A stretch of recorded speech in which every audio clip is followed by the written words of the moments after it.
International cricket council ने champions trophy Dubai से इस्लामाबाद पहुंचा दी। आईसीसी के शेड्यूल के मुताबिक 16 नवंबर से चैंपियंस ट्रॉफी टूर का आगाज स्कर्दू से होगा, जो 24 नवंबर तक जारी रहेगा।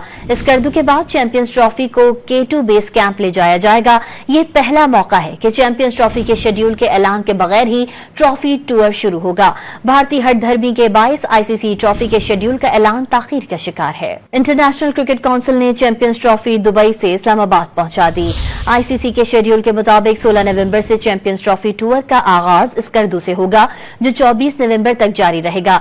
स्कर्दू के बाद चैंपियंस ट्रॉफी को K2 बेस कैंप ले जाया जाएगा। ये पहला मौका है कि चैंपियंस ट्रॉफी के शेड्यूल के ऐलान के बगैर ही ट्रॉफी टूर शुरू होगा।